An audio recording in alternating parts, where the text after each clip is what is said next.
George Washington, February 22, 1732, December 14, 1799, was an American political leader, military general, statesman, and founding father who served as the first President of the United States from 1789 to 1797. Previously, he led Patriot forces to victory in the nation's war for independence. He presided at the Constitutional Convention of 1787, which established the U.S. Constitution and a federal government. Washington has been called the father of his country for his manifold leadership in the formative days of the new nation. Washington received his initial military training and commanded with the Virginia Regiment during the French and Indian War. He was later elected to the Virginia House of Burgesses and was named a delegate to the Continental Congress, where he was appointed commanding general of the Continental Army. He commanded American forces, allied with France, in the defeat and surrender of the British during the Siege of Yorktown. He resigned his commission after the Treaty of Paris in 1783. Washington played a key role in adopting and ratifying the Constitution and was then twice elected president by the Electoral College. He implemented a strong, well-financed national government while remaining impartial in a fierce rivalry between cabinet members Thomas Jefferson and Alexander Hamilton. During the French Revolution, he proclaimed a policy of neutrality while sanctioning the Jay Treaty. He set enduring precedents for the office of president, including the title Mr. President, and his farewell address is widely regarded as a preeminent statement on republicanism. Washington owned slaves, and, in order to preserve national unity, he supported measures passed by Congress to protect slavery. He later became troubled with the institution of slavery and freed his slaves in a 1799 will. He endeavored to assimilate Native Americans into Anglo-American culture, but combated indigenous resistance during instances of violent conflict. He was a member of the Anglican Church and the Freemasons, and he urged broad religious freedom in his roles as general and president.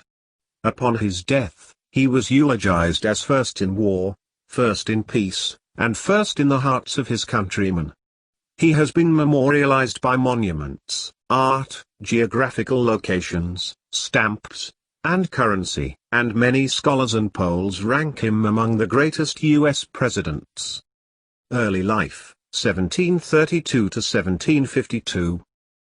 The Washington family was a wealthy Virginia family which had made its fortune in land speculation. Washington's great-grandfather John Washington immigrated in 1656 from Mulgrave, England, to the English colony of Virginia where he accumulated 5,000 acres, 2,000 hectares, of land, including Little Hunting Creek on the Potomac River. George Washington was born on February 22, 1732, at Pope's Creek in Westmoreland County, Virginia, and was the first of 6 children of Augustine and Mary Ball Washington. His father was a justice of the peace and a prominent public figure who had 3 additional children from his first marriage to Jane Butler. The family moved to Little Hunting Creek in 1735, then to Ferry Farm near Fredericksburg, Virginia, in 1738. When Augustine died in 1743, Washington inherited Ferry Farm and 10 slaves. His older half-brother Lawrence inherited Little Hunting Creek and renamed it Mount Vernon. Washington did not have the formal education his elder brothers received at Appleby Grammar School in England, but he did learn mathematics, trigonometry, and land surveying. He was a talented draftsman and map-maker. By early adulthood he was writing with considerable force and precision. However, his writing displayed little wit or humor. In pursuit of admiration, status, and power, he tended to attribute his shortcomings and failures to someone else's ineffectuality. Washington often visited Mount Vernon and Belvoir, the plantation that belonged to Lawrence's father-in-law William Fairfax. Fairfax became Washington's patron and surrogate father, and Washington spent a month in 1748 with a team surveying Fairfax's Shenandoah Valley property. He received a surveyor's license the following year from the College of William and Mary. Fairfax appointed him surveyor of Culpeper County, Virginia, and he thus familiarized himself with the frontier region, resigning from the job in 1750. By 1752 he had bought almost 1,500 acres, 600 hectares, in the valley and owned 2,315 acres, 937 hectares.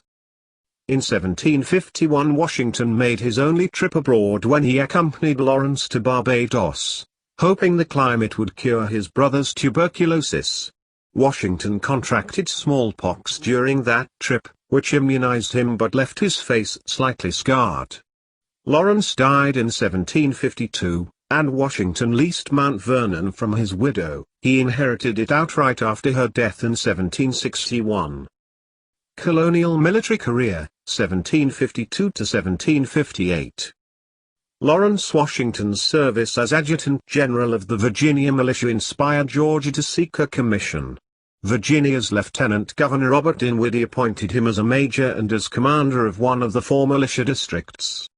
The British and French were competing for control of the Ohio Valley at the time, the British constructing forts along the Ohio River and the French doing likewise between the river and Lake Erie.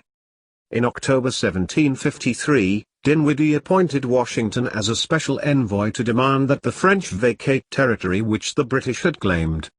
Dinwiddie also appointed him to make peace with the Iroquois Confederacy and to gather intelligence about the French forces. Washington met with Half-King Tanacharison and other Iroquois chiefs at Logstown to secure a promise of support against the French, and his party reached the Ohio River in November. They were intercepted by a French patrol and escorted to Fort Le Boeuf, where Washington was received in a friendly manner. He delivered the British demand to vacate to French commander St. Pierre, but the French refused to leave. St. Pierre gave Washington his official answer in a sealed envelope after a few days' delay, and he gave Washington's party food and extra winter clothing for the trip back to Virginia. Washington completed the precarious mission in 77 days in difficult winter conditions, achieving a measure of distinction when his report was published in Virginia and in London. French and Indian War. In February 1754, Dinwiddie promoted Washington to lieutenant colonel and second in command of the 300-strong Virginia Regiment, with orders to confront French forces at the forks of the Ohio. Washington set out for the forks with half the regiment in April but soon learned a French force of 1,000 had begun construction of Fort Duquesne there. In May, having set up a defensive position at Great Meadows, he learned that the French had made camp 7 miles, 11 kilometers, away. He decided to take the offensive. The French detachment proved to be only about 50 men, so Washington advanced on May 28 with a small force of Virginians and Indian allies to ambush them. What took place, known as the Battle of Jumonville Glen or the Jumonville Affair, was disputed, but French forces were killed outright with muskets and hatchets. French commander Joseph Coulon de Jumonville, who carried a diplomatic message for the British to evacuate, was killed. French forces found Jumonville and some of his men dead and scalped and assumed Washington was responsible. Washington blamed his translator for not communicating the French intentions. Dinwiddie congratulated Washington for his victory over the French.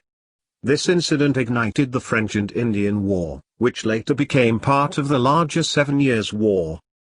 The full Virginia Regiment joined Washington at Fort Necessity the following month with news that he had been promoted to command of the regiment and to colonel upon the death of the regimental commander. The regiment was reinforced by an independent company of 100 South Carolinians led by Captain James Mackay, whose royal commission outranked that of Washington, and a conflict of command ensued. On July 3, a French force attacked with 900 men, and the ensuing battle ended in Washington's surrender. In the aftermath, Colonel James Innes took command of intercolonial forces. The Virginia regiment was divided, and Washington was offered a captaincy which he refused, with resignation of his commission. In 1755, Washington served voluntarily as an aide to General Edward Braddock, who led a British expedition to expel the French from Fort Duquesne and the Ohio country. On Washington's recommendation, Braddock split the army into one main column and a lightly equipped flying column. Suffering from a severe case of dysentery, Washington was left behind, and when he rejoined Braddock at Monongahela, the French and their Indian allies ambushed the divided army. 2/3 of the British force became casualties, including the mortally wounded Braddock. Under the command of Lieutenant Colonel Thomas Gage, Washington, still very ill, rallied the survivors and formed a rear guard, allowing the remnants of the force to disengage and retreat. During the engagement he had 2 horses shot from under him, and his hat and coat were bullet-pierced. His conduct under fire redeemed his reputation among critics of his command in the Battle of Fort Necessity, but he was not included by the succeeding commander, Colonel Thomas Dunbar, in planning subsequent operations. The Virginia Regiment was reconstituted in August 1755, and Dinwiddie appointed Washington its commander, again with the colonial rank of colonel. Washington clashed over seniority almost immediately, this time with John Dagworthy, another captain of superior royal rank, who commanded a detachment of Marylanders at the regiment's headquarters in Fort Cumberland. Washington, impatient for an offensive against Fort Duquesne, was convinced Braddock would have granted him a royal commission and pressed his case in February 1756 with Braddock's successor, William Shirley, and again in January 1757 with Shirley's successor, Lord Loudoun. Shirley ruled in Washington's favor only in the matter of Dagworthy. Loudoun humiliated Washington, refused him a royal commission and agreed only to relieve him of the responsibility of manning Fort Cumberland. In 1758, the Virginia Regiment was assigned to the British Forbes expedition to capture Fort Duquesne. Washington disagreed with General John Forbes' tactics and chosen route. Forbes nevertheless made Washington the brevet brigadier general and gave him command of one of the 3 brigades that would assault the fort. The French abandoned the fort and the valley before the assault was launched. Washington saw only a friendly fire incident which left 14 dead and 26 injured. The war lasted another 4 years, but Washington resigned his commission and returned to Mount Vernon. Under Washington, the Virginia Regiment had defended 300 miles, 480 kilometers, of frontier against 20 Indian attacks in 10 months. He increased the professionalism of the regiment as it increased from 300 to 1,000 men, and Virginia's frontier population suffered less than other colonies. Some historians have said this was Washington's only unqualified success during the war. Though he failed to realize a royal commission, he did gain self-confidence, leadership skills, and invaluable knowledge of British military tactics. The destructive competition Washington witnessed among colonial politicians fostered his later support of strong central government. Marriage, civilian, and political life, 1759 to 1775.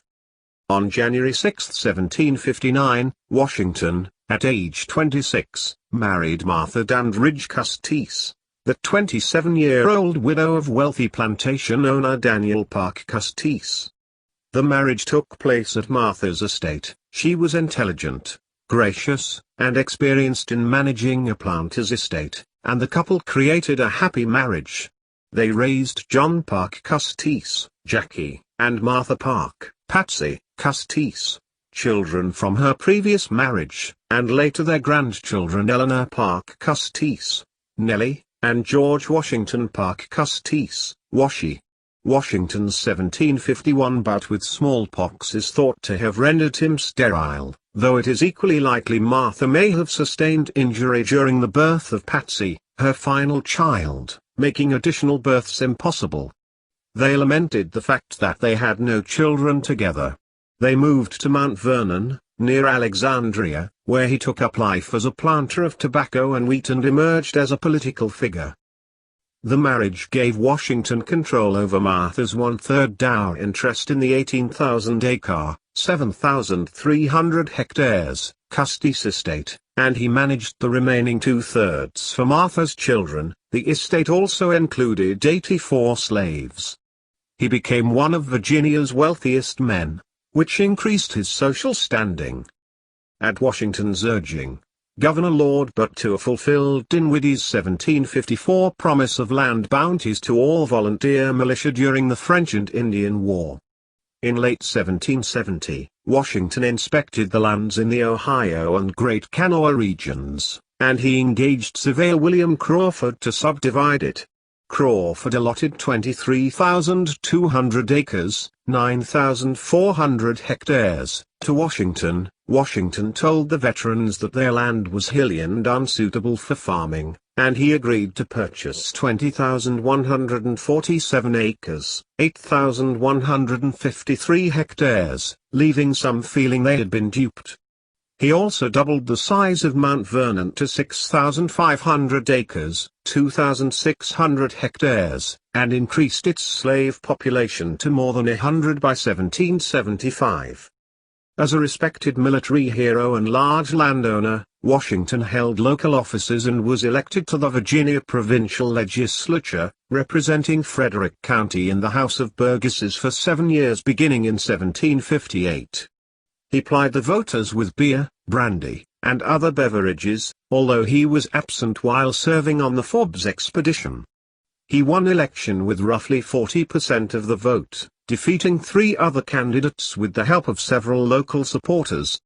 He rarely spoke in his early legislative career, but he became a prominent critic of both Britain's taxation policy and mercantilist policies towards the American colonies starting in the 1760s. By occupation, Washington was a planter, and he imported luxuries and other goods from England, paying for them by exporting tobacco. His profligate spending combined with low tobacco prices left him £1,800 in debt by 1764, prompting him to diversify his holdings. In 1765, because of erosion and other soil problems, he changed Mount Vernon's primary cash crop from tobacco to wheat and expanded operations to include corn flour milling and fishing.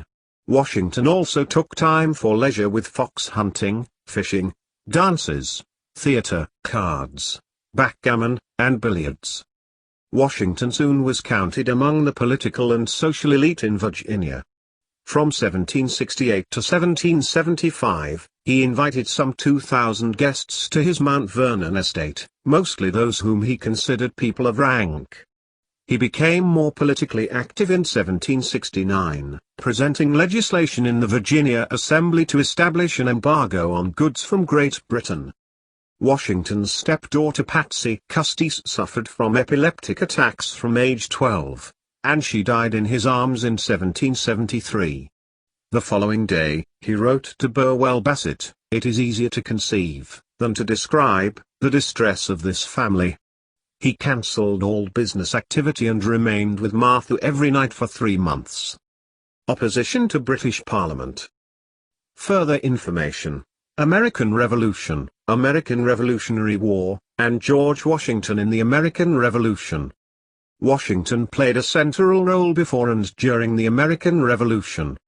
His disdain for the British military had begun when he was passed over for promotion into the regular army. Opposed to taxes imposed by the British Parliament on the colonies without proper representation, he and other colonists were also angered by the Royal Proclamation of 1763, which banned American settlement west of the Allegheny Mountains and protected the British fur trade.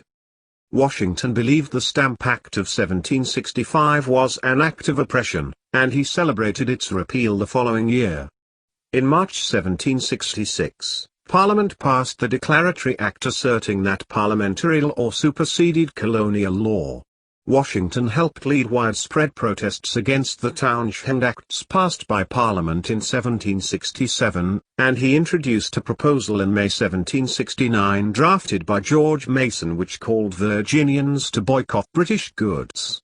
The acts were mostly repealed in 1770. Parliament sought to punish Massachusetts colonists for their role in the Boston Tea Party in 1774 by passing the Coercive Acts, which Washington referred to as an invasion of our rights and privileges. He said Americans must not submit to acts of tyranny since custom and use shall make us as tame and abject slaves, as the blacks we rule over with such arbitrary sway. That July, He and George Mason drafted a list of resolutions for the Fairfax County Committee which Washington chaired, and the committee adopted the Fairfax Resolves calling for a Continental Congress. On August 1, Washington attended the First Virginia Convention, where he was selected as a delegate to the First Continental Congress. As tensions rose in 1774, he helped train county militias in Virginia and organized enforcement of the Continental Association boycott of British goods instituted by the Congress. The American Revolutionary War began on April 19, 1775, with the battles of Lexington and Concord and the Siege of Boston. The colonists were divided over breaking away from British rule and split into two factions: patriots who rejected British rule, and loyalists who desired to remain subject to the king. General Thomas Gage was commander of British forces in America at the beginning of the war. Upon hearing the shocking news of the onset of war, Washington was sobered and dismayed, and he hastily departed Mount Vernon on May 4, 1775, to join the Continental Congress in Philadelphia. Commander-in-Chief, 1775 to 1783. Congress created the Continental Army on June 14, 1775, and Samuel and John Adams nominated Washington to become its commander-in-chief. Washington was chosen over John Hancock because of his military experience and the belief that a Virginian would better unite the colonies. He was considered an incisive leader who kept his ambition in check. He was unanimously elected commander-in-chief by Congress the next day. Washington appeared before Congress in uniform and gave an acceptance speech on June 16, declining a salary, though he was later reimbursed expenses. He was commissioned on June 19 and was roundly praised by congressional delegates, including John Adams, who proclaimed that he was the man best suited to lead and unite the colonies. Congress appointed Washington General and Commander-in-Chief of the Army of the United Colonies and of all the forces raised or to be raised by them, and instructed him to take charge of the Siege of Boston on June 22, 1775. Congress chose his primary staff officers, including Major General Artemus Ward, Adjutant General Horatio Gates, Major General Charles Lee, Major General Philip Schuyler, Major General Nathaniel Greene, Colonel Henry Knox, and Colonel Alexander Hamilton. Washington was impressed by Colonel Benedict Arnold and gave him responsibility for launching an invasion of Canada. He also engaged French and Indian War compatriot Brigadier General Daniel Morgan. Henry Knox impressed Adams with ordnance knowledge, and Washington promoted him to Colonel and Chief of Artillery. Washington initially opposed enlistment of slaves into the Continental Army, but later he relented when the British issued proclamations such as Dunmore's Proclamation, which promised freedom to slaves of patriot masters if they joined the British. On January 16, 1776, Congress allowed free blacks to serve in the militia. By the end of the war, 1/10 of Washington's army were blacks. Siege of Boston. Early in 1775, in response to the growing rebellious movement, London sent British troops, commanded by General Thomas Gage, to occupy Boston. They set up fortifications about the city, making it impervious to attack. Various local militias surrounded the city and effectively trapped the British, resulting in a standoff. As Washington headed for Boston, word of his march preceded him, and he was greeted everywhere. Gradually he became a symbol of the Patriot cause. Upon arrival on July 2, 1775, 2 weeks after the Patriot defeat at nearby Bunker Hill, he set up his Cambridge, Massachusetts headquarters and inspected the new army there, only to find an undisciplined and badly outfitted militia. After consultation, he initiated Benjamin Franklin's suggested reforms, drilling the soldiers and imposing strict discipline, floggings, and incarceration. Washington ordered his officers to identify the skills of recruits to ensure military effectiveness, while removing incompetent officers. He petitioned Gage, his former superior, to release captured Patriot officers from prison and treat them humanely. In October 1775, King George III declared that the colonies were in open rebellion and relieved General Gage of command for incompetence, replacing him with General William Howe. In June 1775, Congress ordered an invasion of Canada. It was led by Benedict Arnold, who, despite Washington's strong objection, drew volunteers from the latter's force during the siege of Boston. The move on Quebec failed, with the American forces being reduced to less than half and forced to retreat. The Continental Army, further diminished by expiring short-term enlistments, and by January 1776 reduced by half to 9,600 men, had to be supplemented with militia, and was joined by Knox with heavy artillery captured from Fort Ticonderoga. When the Charles River froze over, Washington was eager to cross and storm Boston, but General Gates and others were opposed to untrained militia striking well-garrisoned fortifications. Washington reluctantly agreed to secure Dorchester Heights, 100 feet above Boston, in an attempt to force the British out of the city. On March 9, under cover of darkness, Washington's troops brought up Knox's big guns and bombarded British ships in Boston Harbor. On March 17, 9,000 British troops and Loyalists began a chaotic 10-day evacuation of Boston aboard 120 ships. Soon after, Washington entered the city with 500 men, with explicit orders not to plunder the city. He ordered vaccinations against smallpox to great effect, as he did later in Morristown, New Jersey. He refrained from exerting military authority in Boston, leaving civilian matters in the hands of local authorities. Battle of Long Island. Washington then proceeded to New York City, arriving on April 13, 1776, and began constructing fortifications there to thwart the expected British attack. He ordered his occupying forces to treat civilians and their property with respect, to avoid the abuses which were suffered by Bostonian citizens at the hands of British troops during their occupation. A plot to assassinate or capture him was discovered but thwarted, though his bodyguard Thomas Hickey was hanged for mutiny and sedition. General Howe transported his resupplied army, with the British fleet, from Halifax to New York, knowing the city was key to securing the continent. George Germain, who ran the British war effort in England, believed it could be won with one decisive blow. The British forces, including more than 100 ships and thousands of troops, began arriving on Staten Island on July 2 to lay siege to the city. After the Declaration of Independence was adopted on July 4, Washington informed his troops in his General Orders of July 9 that Congress had declared the United Colonies to be free and independent states. Howe's troop strength totaled 32,000 regulars and Hessians auxiliaries, and Washington's consisted of 23,000, mostly raw recruits and militia. In August, Howe landed 20,000 troops at Gravesend, Brooklyn, and approached Washington's fortifications, as George III proclaimed the rebellious American colonists to be traitors. Washington, opposing his generals, chose to fight, based upon inaccurate information that Howe's army had only 8,000 plus troops. In the Battle of Long Island, Howe assaulted Washington's flank and inflicted 1,500 Patriot casualties, the British suffering 400. Washington retreated, instructing General William Heath to acquisition river craft in the area. On August 30, General William Alexander held off the British and gave cover while the army crossed the East River under darkness to Manhattan Island without loss of life or materiel, although Alexander was captured. Howe, emboldened by his Long Island victory, dispatched Washington as George Washington, Esquire, in futility to negotiate peace.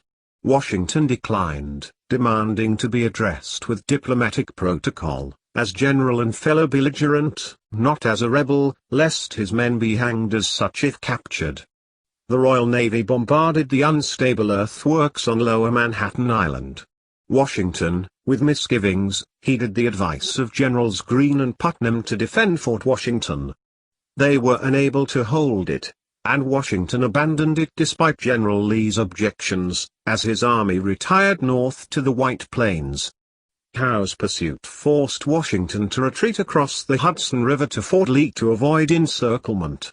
Howe landed his troops on Manhattan in November and captured Fort Washington, inflicting high casualties on the Americans. Washington was responsible for delaying the retreat, though he blamed Congress and General Greene. Loyalists in New York considered Howe a liberator and spread a rumor that Washington had set fire to the city. Patriot morale reached its lowest when Lee was captured. Now reduced to 5,400 troops, Washington's army retreated through New Jersey, and Howe broke off pursuit, delaying his advance on Philadelphia, and set up winter quarters in New York. Crossing the Delaware, Trenton, and Princeton. Washington crossed the Delaware River into Pennsylvania, where Lee's replacement John Sullivan joined him with 2,000 more troops. The future of the Continental Army was in doubt for lack of supplies, a harsh winter, expiring enlistments, and desertions. Washington was disappointed that many New Jersey residents were loyalists or skeptical about the prospect of independence. Howe split up his British army and posted a Hessian garrison at Trenton to hold western New Jersey and the east shore of the Delaware, but the army appeared complacent, and Washington and his generals devised a surprise attack on the Hessians at Trenton, which he codenamed Victory or Death. The army was to cross the Delaware River to Trenton in 3 divisions, one led by Washington, 2,400 troops, another by General James Ewing, 700, and the third by Colonel John Cadwalader, 1,500. The force was to then split, with Washington taking the Pennington Road and General Sullivan traveling south on the river's edge. Washington first ordered a 60-mile search for Durham boats, to transport his army, and he ordered the destruction of vessels that could be used by the British. He crossed the Delaware River on the night of December 25–26, 1776, and risked capture staking out the Jersey shoreline. His men followed across the ice-obstructed river in sleet and snow from McConkey's Ferry, with 40 men per vessel. Wind churned up the waters, and they were pelted with hail, but by 3 a.m. on December 26, they made it across with no losses. Henry Knox was delayed, managing frightened horses and about 18 field guns on flat-bottomed ferries. Cadwalader and Ewing failed to cross due to the ice and heavy currents, and awaiting Washington doubted his planned attack on Trenton.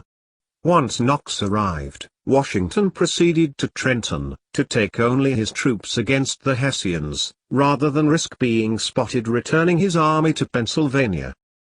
The troops spotted Hessian positions a mile from Trenton, so Washington split his force into 2 columns, rallying his men, "Soldiers, keep by your officers. For God's sake, keep by your officers." The 2 columns were separated at the Birmingham crossroads, with General Nathaniel Greene's column taking the upper ferry road, led by Washington, and General John Sullivan's advancing on River Road. The Americans marched in sleet and snowfall. Many were shoeless with blooded feet, and 2 died of exposure. At sunrise, Washington led them in a surprise attack on the Hessians, aided by Major General Knox and artillery.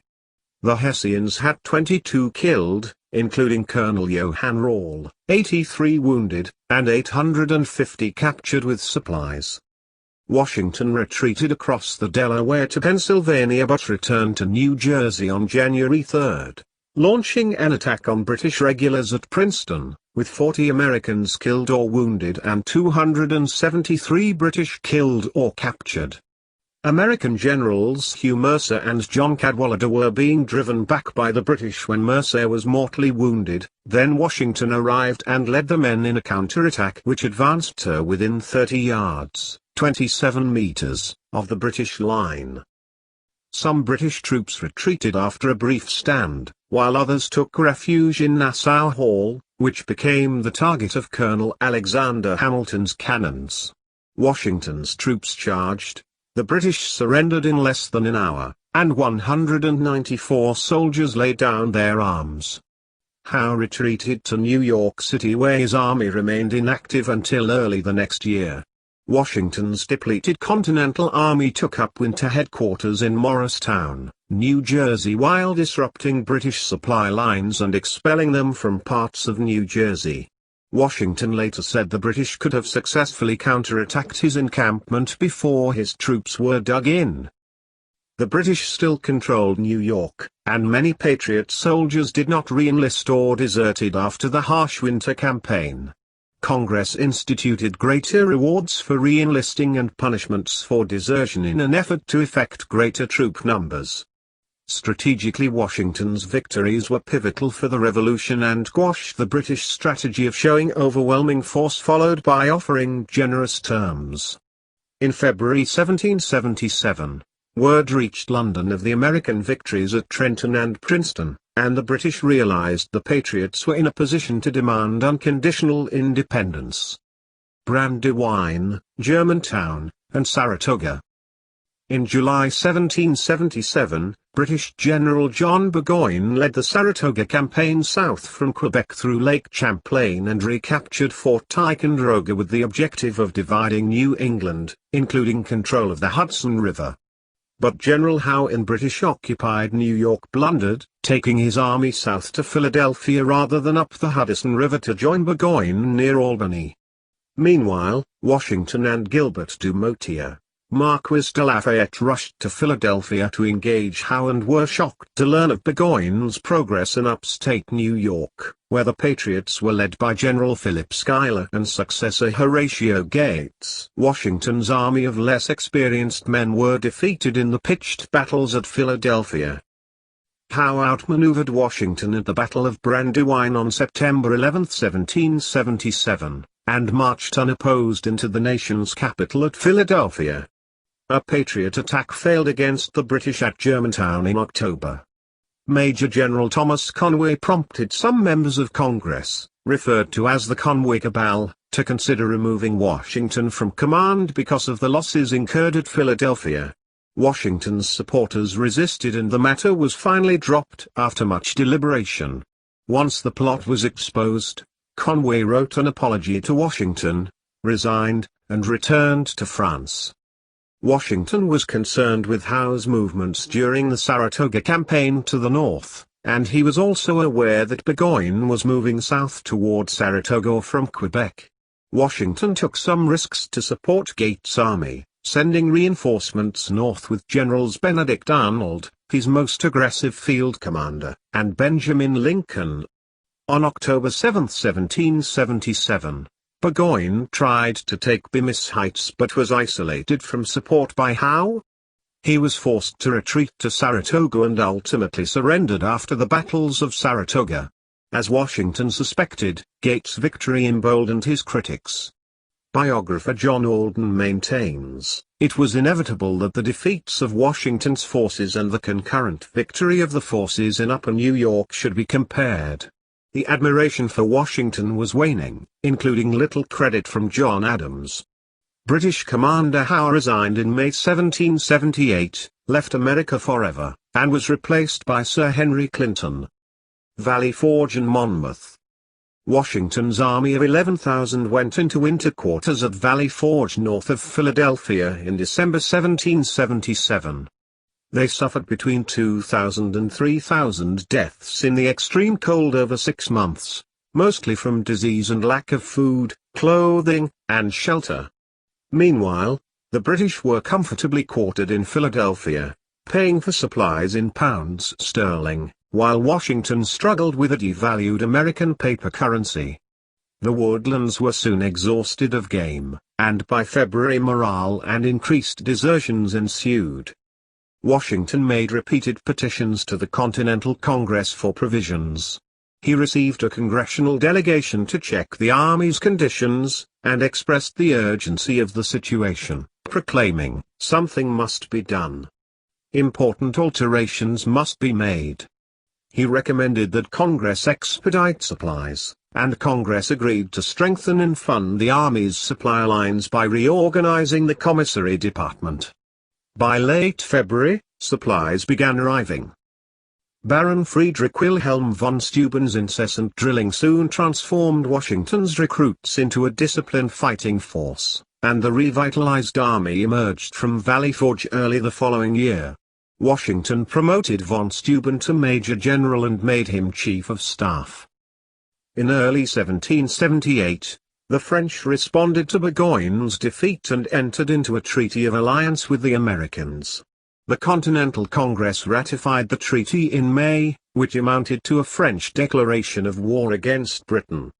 The British evacuated Philadelphia for New York that June, and Washington summoned a war council of American and French generals. He chose a partial attack on the retreating British at the Battle of Monmouth. The British were commanded by Howe's successor General Henry Clinton. Generals Charles Lee and Lafayette moved with 4,000 men, without Washington's knowledge, and bungled their first attack on June 28. Washington relieved Lee and achieved a draw after an expansive battle. At nightfall, the British continued their retreat to New York, and Washington moved his army outside the city. Monmouth was Washington's last battle in the North. He valued the safety of his army more than towns with little value to the British. West Point espionage. Washington became America's first spy master by designing an espionage system against the British. In 1778, Major Benjamin Tallmadge formed the Culper Ring at Washington's direction to covertly collect information about the British in New York. Washington had disregarded incidents of disloyalty by Benedict Arnold, who had distinguished himself in many battles. During mid-1780, Arnold began supplying British spymaster John André with sensitive information intended to compromise Washington and capture West Point, a key American defensive position on the Hudson River. Historians have noted several possible reasons for Arnold's treachery: his anger at losing promotions to junior officers, the repeated slights from Congress. He was also deeply in debt, had been profiteering from the war, and was disappointed by Washington's lack of support during his resultant court-martial. Arnold repeatedly asked for command of West Point, and Washington finally agreed in August. Arnold met André on September 21, giving him plans to take over the garrison. Militia forces captured André and discovered the plans, but Arnold escaped to New York. Washington recalled the commanders positioned under Arnold at key points around the fort to prevent any complicity, but he did not suspect Arnold's wife Peggy. Washington assumed personal command at West Point and reorganized its defenses. André's trial for espionage ended in a death sentence, and Washington offered to return him to the British in exchange for Arnold, but Clinton refused. André was hanged on October 2, 1780, despite his last request being to face a firing squad, in order to deter other spies. Southern Theater and Yorktown. In late 1778, General Clinton shipped 3,000 troops from New York to Georgia and launched a southern invasion against Savannah, reinforced by 2,000 British and Loyalist troops. They repelled an attack by Patriots and French naval forces, which bolstered the British war effort. In mid-1779, Washington attacked Iroquois warriors of the Six Nations in order to force Britain's Indian allies out of New York, from which they had assaulted New England towns. The Indian warriors joined with Loyalist rangers led by Walter Butler and viciously slew more than 200 frontiersmen in June, laying waste to the Wyoming Valley in Pennsylvania. In response, Washington ordered General John Sullivan to lead an expedition to effect the total destruction and devastation of Iroquois villages and take their women and children hostage. Those who managed to escape fled to Canada. Washington's troops went into quarters at Morristown, New Jersey during the winter of 1779 to 1780 and suffered their worst winter of the war, with temperatures well below freezing. New York Harbor was frozen over, snow and ice covered the ground for weeks, and the troops again lacked provisions. Clinton assembled 12,500 troops and attacked Charlestown, South Carolina in January 1780, defeating General Benjamin Lincoln, who had only 5,100 Continental troops. The British went on to occupy the South Carolina Piedmont in June, with no Patriot resistance. Clinton returned to New York and left 8,000 troops commanded by General Charles Cornwallis. Congress replaced Lincoln with Horatio Gates. He failed in South Carolina and was replaced by Washington's choice of Nathanael Greene, but the British already had the South in their grasp. Washington was reinvigorated. However, when Lafayette returned from France with more ships, men, and supplies, and 5,000 veteran French troops led by Marshal Rochambe arrived at Newport, Rhode Island in July 1780. French naval forces then landed, led by Admiral Grasse, and Washington encouraged Rochambe to move his fleet south to launch a joint land and naval attack on Arnold's troops. Washington's army went into winter quarters at New Windsor, New York in December 1780, and Washington urged Congress and state officials to expedite provisions in hopes that the army would not continue to struggle under the same difficulties they have hitherto endured. On March 1, 1781, Congress ratified the Articles of Confederation, but the government that took effect on March 2 did not have the power to levy taxes, and it loosely held the states together. General Clinton sent Benedict Arnold, now a British brigadier general with 1,700 troops, to Virginia to capture Portsmouth and to conduct raids on Patriot forces from there. Washington responded by sending Lafayette south to counter Arnold's efforts. Washington initially hoped to bring the fight to New York, drawing off British forces from Virginia and ending the war there, but Rochambe advised Grasse that Cornwallis in Virginia was the better target. Grasse's fleet arrived off the Virginia coast and Washington saw the advantage. He made a feint towards Clinton in New York, then headed south to Virginia. The siege of Yorktown was a decisive Allied victory by the combined forces of the Continental Army commanded by General Washington, the French Army commanded by the General Comte de Rochambe, and the French Navy commanded by Admiral de Grasse, in the defeat of Cornwallis' British forces. On August 19, the march to Yorktown led by Washington and Rochambe began, which is known now as the Celebrated March. Washington was in command of an army of 7,800 Frenchmen, 3,100 militia, and 8,000 Continentals.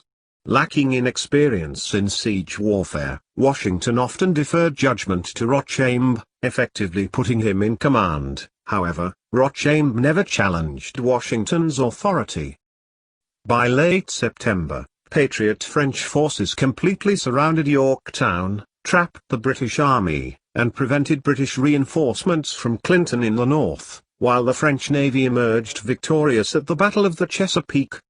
The final American offensive was begun with a shot fired by Washington. The siege ended with a British surrender on October 19, 1781. Over 7,000 British soldiers were made prisoners of war, in the last major land battle of the American Revolutionary War. Washington negotiated the terms of surrender for 2 days, and the official signing ceremony took place on October 19. Cornwallis, in fact, claimed illness and was absent, sending General Charles O'Hara as his proxy. As a gesture of goodwill, Washington held a dinner for the American, French, and British generals, all of whom fraternized on friendly terms and identified with one another as members of the same professional military caste. After the surrender at Yorktown, a situation developed that threatened relations between the newly independent America and Britain. Following a series of retributive executions between patriots and loyalists, Washington, on May 18, 1782, wrote in a letter to General Moses Hazen that a British captain would be executed in retaliation for the execution of Joshua Huddy, a popular patriot leader, who was hanged at the direction of the loyalist Richard Lippincott. Washington wanted Lippincott himself to be executed but was rebuffed. Subsequently, Charles Asgill was chosen instead, by a drawing of lots from a hat. This was a violation of the 14th article of the Yorktown Articles of Capitulation, which protected prisoners of war from acts of retaliation. Later Washington's feelings on matters changed, and in a letter of November 13, 1782, to Asgill, he acknowledged Asgill's letter and situation, expressing his desire not to see any harm come to him. After much consideration between the Continental Congress, Alexander Hamilton Washington, and appeals from the French crown, Asgill was finally released, where Washington issued Asgill a pass that allowed his passage to New York. Demobilization and resignation. As peace negotiations started, the British gradually evacuated troops from Savannah, Charlestown, and New York by 1783, and the French army and navy likewise departed. The American treasury was empty, unpaid and mutinous soldiers forced the adjournment of Congress, and Washington dispelled unrest by suppressing the Newburgh Conspiracy in March 1783. Congress promised officers a 5-year bonus. Washington submitted an account of $450,000 in expenses which he had advanced to the army. The account was settled, though it was allegedly vague about large sums and included expenses his wife had incurred through visits to his headquarters. Washington resigned as commander-in-chief once the Treaty of Paris was signed, and he planned to retire to Mount Vernon. The treaty was ratified in April 1783, and Hamilton's Congressional Committee adapted the Army for peacetime. Washington gave the Army's perspective to the committee in his sentiments on a peace establishment. The treaty was signed on September 3, 1783, and Great Britain officially recognized the independence of the United States. Washington then disbanded his army, giving an eloquent farewell address to his soldiers on November 2. On November 25, the British evacuated New York City, and Washington and Governor George Clinton took possession. Washington advised Congress in August 1783 to keep a standing army, create a national militia of separate state units, and establish a navy and a national military academy. He circulated his farewell orders that discharged his troops, whom he called one patriotic band of brothers. Before his return to Mount Vernon, he oversaw the evacuation of British forces in New York and was greeted by parades and celebrations, where he announced that Knox had been promoted commander-in-chief. After leading the Continental Army for 8.5 years, Washington bade farewell to his officers at Flounce's Tavern in December 1783, and resigned his commission days later, refuting loyalist predictions that he would not relinquish his military command. In a final appearance in uniform, he gave a statement to the Congress: "I consider it an indispensable duty to close this last solemn act of my official life, by commending the interests of our dearest country to the protection of Almighty God, and those who have the superintendence of them, to His holy keeping." Washington's resignation was acclaimed at home and abroad and showed a skeptical world that the new republic would not degenerate into chaos. The same month, Washington was appointed President General of the Society of the Cincinnati, a hereditary fraternity, and he served for the remainder of his life. Early Republic, 1783 to 1789. Return to Mount Vernon. Washington was longing to return home after spending just 10 days at Mount Vernon out of 8.5 years of war. He arrived on Christmas Eve, delighted to be free of the bustle of a camp and the busy scenes of public life. He was a celebrity and was feted during a visit to his mother at Fredericksburg in February 1784, and he received a constant stream of visitors wishing to pay their respects to him at Mount Vernon. Washington reactivated his interests in the Great Dismal Swamp and Potomac Canal projects begun before the war, though neither paid him any dividends, and he undertook a 34-day, 680 miles, 1,090 kilometers, trip to check on his land holdings in the Ohio country. He oversaw the completion of the remodeling work at Mount Vernon, which transformed his residence into the mansion that survives to this day, although his financial situation was not strong.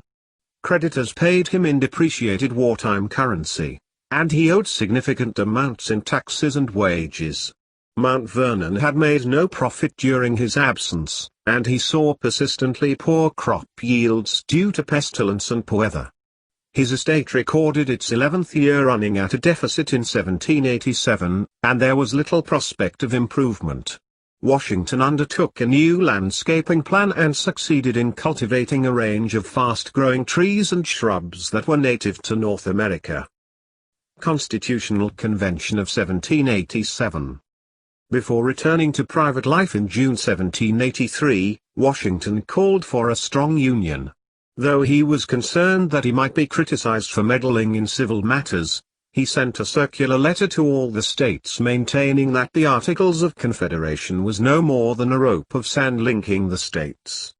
He believed the nation was on the verge of anarchy and confusion, was vulnerable to foreign intervention, and that a national constitution would unify the states under a strong central government. When Shays' Rebellion erupted in Massachusetts on August 29, 1786, over taxation, Washington was further convinced that a national constitution was needed. Some nationalists feared that the new republic had descended into lawlessness, and they met together on September 11, 1786, at Annapolis to ask Congress to revise the Articles of Confederation. One of their biggest efforts, however, was getting Washington to attend. Congress agreed to a constitutional convention to be held in Philadelphia in spring 1787, and each state was to send delegates. On December 4, 1786, Washington was chosen to lead the Virginia delegation, but he declined on December 21. He had concerns about the legality of the convention and consulted James Madison, Henry Knox, and others. They persuaded him to attend it, however, as his presence might induce reluctant states to send delegates and smooth the way for the ratification process. On March 28, Washington told Governor Edmund Randolph that he would attend the convention, but made it clear that he was urged to attend. Washington arrived in Philadelphia on May 9, 1787, though a quorum was not attained until Friday, May 25. Benjamin Franklin nominated Washington to preside over the convention, and he was unanimously elected to serve as President General. The convention's state-mandated purpose was to revise the Articles of Confederation with all such alterations and further provisions required to improve them, and the new government would be established when the resulting document was duly confirmed by the several states. Governor Edmund Randolph of Virginia introduced Madison's Virginia Plan on May 27, the third day of the convention. It called for an entirely new constitution and a sovereign national government, which Washington highly recommended. Washington wrote Alexander Hamilton on July 10, "I almost despair of seeing a favorable issue to the proceedings of our convention and do therefore repent having had any agency in the business." Nevertheless, he lent his prestige to the goodwill and work of the other delegates. He unsuccessfully lobbied many to support ratification of the Constitution, such as anti-federalist Patrick Henry. Washington told him the adoption of it under the present circumstances of the Union is in my opinion desirable, and declared the alternative would be anarchy. Washington and Madison then spent 4 days at Mount Vernon evaluating the transition of the new government, first presidential election. The delegates to the convention anticipated a Washington presidency and left it to him to define the office once elected.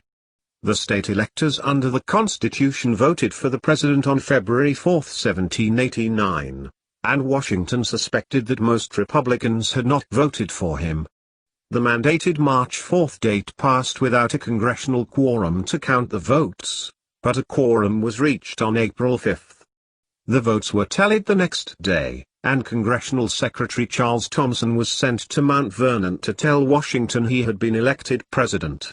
Washington won the majority of every state's electoral votes. John Adams received the next highest number of votes and therefore became vice president.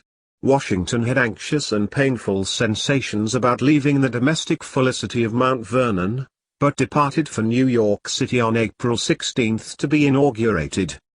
Presidency, 1789 to 1797. Washington was inaugurated on April 30, 1789, taking the oath of office at Federal Hall in New York City. His coach was led by militia and a marching band and followed by statesmen and foreign dignitaries in an inaugural parade, with a crowd of 10,000. Chancellor Robert R. Livingston administered the oath, using a Bible provided by the Masons, after which the militia fired a 13-gun salute. Washington read a speech in the Senate chamber, asking that Almighty Being who rules over the universe, who presides in the councils of nations, and whose providential aids can supply every human defect, consecrate the liberties and happiness of the people of the United States. Though he wished to serve without a salary, Congress insisted adamantly that he accept it, later providing Washington $25,000 per year to defray costs of the presidency. Washington wrote to James Madison, "As the first of everything in our situation will serve to establish a precedent, it is devoutly wished on my part that these precedents be fixed on true principles." To that end, he preferred the title Mr. President over more majestic names proposed by the Senate, including His Excellency and His Highness the President. His executive precedents included the inaugural address, messages to Congress, and the cabinet form of the executive branch. Washington had planned to resign after his first term, but the political strife in the nation convinced him he should remain in office. He was an able administrator and a judge of talent and character, and he talked regularly with department heads to get their advice. He tolerated opposing views, despite fears that a democratic system would lead to political violence, and he conducted a smooth transition of power to his successor. He remained nonpartisan throughout his presidency and opposed the divisiveness of political parties, but he favored a strong central government, was sympathetic to a federalist form of government, and leery of the Republican opposition. Washington dealt with major problems. The old Confederation lacked the powers to handle its workload and had weak leadership, no executive, a small bureaucracy of clerks, a large debt, worthless paper money, and no power to establish taxes. He had the task of assembling an executive department, and relied on Tobias Lear for advice selecting its officers. Great Britain refused to relinquish its forts in the American West, and Barbary pirates preyed on American merchant ships in the Mediterranean at a time when the United States did not even have a navy. Cabinet and Executive Departments. Congress created executive departments in 1789, including the State Department in July, the Department of War in August, and the Treasury Department in September. Washington appointed fellow Virginian Edmund Randolph as Attorney General, Samuel Osgood as Postmaster General, Thomas Jefferson as Secretary of State, and Henry Knox as Secretary of War. Finally, he appointed Alexander Hamilton as Secretary of the Treasury. Washington's cabinet became a consulting and advisory body, not mandated by the Constitution. Washington's cabinet members formed rival parties with sharply opposing views, most fiercely illustrated between Hamilton and Jefferson. Washington restricted cabinet discussions to topics of his choosing, without participating in the debate. He occasionally requested cabinet opinions in writing and expected department heads to agreeably carry out his decisions. Domestic issues. Washington was apolitical and opposed the formation of parties, suspecting that conflict would undermine republicanism. His closest advisers formed two factions, portending the first party system. Secretary of the Treasury Alexander Hamilton formed the Federalist Party to promote the national credit and a financially powerful nation. Secretary of State Thomas Jefferson opposed Hamilton's agenda and founded the Jeffersonian Republicans. Washington favored Hamilton's agenda, however, and it ultimately went into effect, resulting in bitter controversy. Washington proclaimed November 26 as a day of thanksgiving in order to encourage national unity. It is the duty of all nations to acknowledge the providence of Almighty God, to obey His will, to be grateful for His benefits, and humbly to implore His protection and favor. He spent the day fasting and visiting debtors in prison to provide them with food and beer. In response to two anti-slavery petitions, Georgia and South Carolina objected and were threatening to blow the trumpet of civil war. Washington and Congress responded with a series of pro-slavery measures. Citizenship was denied to black immigrants, slaves were barred from serving in state militias, two more slave states, Kentucky in 1792, Tennessee in 1796, were admitted, and the continuation of slavery in federal territories south of the Ohio River was guaranteed. On February 12, 1793, Washington signed into law the Fugitive Slave Act, which overrode state laws and courts, allowing agents to cross state lines to capture and return escaped slaves. Many in the North decried the law, believing the act allowed bounty hunting and the kidnappings of blacks. The Slave Trade Act of 1794, sharply limiting American involvement in the Atlantic slave trade, was also enacted. Washington's first term was largely devoted to economic concerns, in which Hamilton had devised various plans to address matters. The establishment of public credit became a primary challenge for the federal government. Hamilton submitted a report to a deadlocked Congress, and he, Madison, and Jefferson reached the Compromise of 1790, in which Jefferson agreed to Hamilton's debt proposals in exchange for moving the nation's capital temporarily to Philadelphia and then south near Georgetown on the Potomac River. The terms were legislated in the Funding Act of 1790 and the Residence Act, both of which Washington signed into law. Congress authorized the assumption and payment of the nation's debts, with funding provided by customs duties and excise taxes. Hamilton created controversy among cabinet members by advocating the establishment of the first bank of the United States. Madison and Jefferson objected, but the bank easily passed Congress. Jefferson and Randolph insisted that the new bank was beyond the authority granted by the Constitution, as Hamilton believed. Washington sided with Hamilton and signed the legislation on February 25, and the rift became openly hostile between Hamilton and Jefferson. The nation's first financial crisis occurred in March 1792. Hamilton's Federalists exploited large loans to gain control of U.S. debt securities, causing a run on the national bank. The markets returned to normal by mid-April.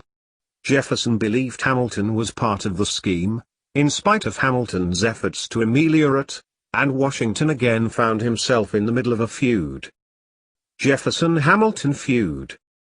Jefferson and Hamilton adopted diametrically opposed political principles. Hamilton believed in a strong national government requiring a national bank and foreign loans to function, while Jefferson believed the government should be primarily directed by the states and the farm element. He also resented the idea of banks and foreign loans. To Washington's dismay, the two men persistently entered into disputes and infighting. Hamilton demanded that Jefferson resign if he could not support Washington, and Jefferson told Washington that Hamilton's fiscal system would lead to the overthrow of the Republic. Washington urged them to call a truce for the nation's sake, but they ignored him. Washington reversed his decision to retire after his first term in order to minimize party strife, but the feud continued after his re-election. Jefferson's political actions, his support of Friend's National Gazette, and his attempt to undermine Hamilton nearly led Washington to dismiss him from the cabinet. Jefferson ultimately resigned his position in December 1793, and Washington forsook him from that time on. The feud led to the well-defined Federalist and Republican parties, and party affiliation became necessary for election to Congress by 1794. Washington remained aloof from congressional attacks on Hamilton, but he did not publicly protect him, either. The Hamilton-Reynolds sex scandal opened Hamilton to disgrace, but Washington continued to hold him in very high esteem as the dominant force in establishing federal law and government. Whiskey Rebellion. In March 1791, at Hamilton's urging, with support from Madison, Congress imposed an excise tax on distilled spirits to help curtail the national debt, which took effect in July. Grain farmers strongly protested in Pennsylvania's frontier districts. They argued that they were unrepresented and were shouldering too much of the debt, comparing their situation to excessive British taxation prior to the Revolutionary War. On August 2, Washington assembled his cabinet to discuss how to deal with the situation. Unlike Washington, who had reservations about using force, Hamilton had long waited for such a situation and was eager to suppress the rebellion by use of federal authority and force. Not wanting to involve the federal government if possible, Washington called on Pennsylvania state officials to take the initiative, but they declined to take military action. On August 7, Washington issued his first proclamation for calling up state militias. After appealing for peace, he reminded the protesters that, unlike the rule of the British Crown, the federal law was issued by state-elected representatives. Threats and violence against tax collectors, however, escalated into defiance against federal authority in 1794 and gave rise to the Whiskey Rebellion. Washington issued a final proclamation on September 25, threatening the use of military force to no avail. The federal army was not up to the task, so Washington invoked the Militia Act of 1792 to summon state militias. Governors sent troops, initially commanded by Washington, who gave the command to Light Horse Harry Lee to lead them into the rebellious districts. They took 150 prisoners, and the remaining rebels dispersed without further fighting. 2 of the prisoners were condemned to death, but Washington exercised his constitutional authority for the first time and pardoned them. Washington's forceful action demonstrated that the new government could protect itself and its tax collectors. This represented the first use of federal military force against the states and citizens, and remains the only time an incumbent president has commanded troops in the field. Washington justified his action against certain self-created societies which he regarded as subversive organizations which threatened the national union. He did not dispute their right to protest, but he insisted that their dissent must not violate federal law. Congress agreed and extended their congratulations to him. Only Madison and Jefferson expressed indifference. Foreign affairs. In April 1792, the French Revolutionary Wars began between Great Britain and France, and Washington declared America's neutrality. The revolutionary government of France sent diplomat Citizen Junot to America, and he was welcomed with great enthusiasm. He created a network of new democratic republican societies promoting France's interests, but Washington denounced them and demanded that the French recall Junot. The National Assembly of France granted Washington honorary French citizenship on August 26, 1792, during the early stages of the French Revolution. Hamilton formulated the Jay Treaty to normalize trade relations with Great Britain while removing them from Western forts, and also to resolve financial debts remaining from the Revolution. Chief Justice John Jay acted as Washington's negotiator and signed the treaty on November 19, 1794. Critical Jeffersonians, however, supported France. Washington deliberated, then supported the treaty because it avoided war with Britain, but was disappointed that its provisions favored Britain. He mobilized public opinion and secured ratification in the Senate but faced frequent public criticism. The British agreed to abandon their forts around the Great Lakes, and the United States modified the boundary with Canada. The government liquidated numerous pre-revolutionary debts, and the British opened the British West Indies to American trade. The treaty secured peace with Britain and a decade of prosperous trade. Jefferson claimed that it angered France and invited rather than avoided war.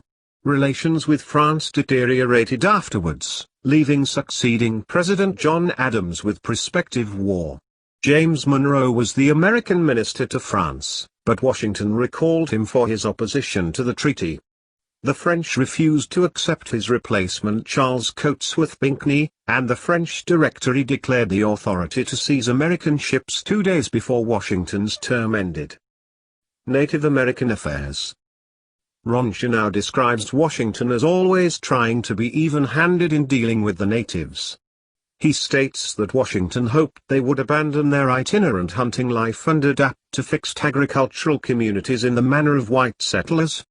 He also maintains that Washington never advocated outright confiscation of tribal land or the forcible removal of tribes, and that he berated American settlers who abused natives, admitting that he held out no hope for pacific relations with the natives as long as frontier settlers entertain the opinion that there is not the same crime, or indeed no crime at all, in killing a native as in killing a white man.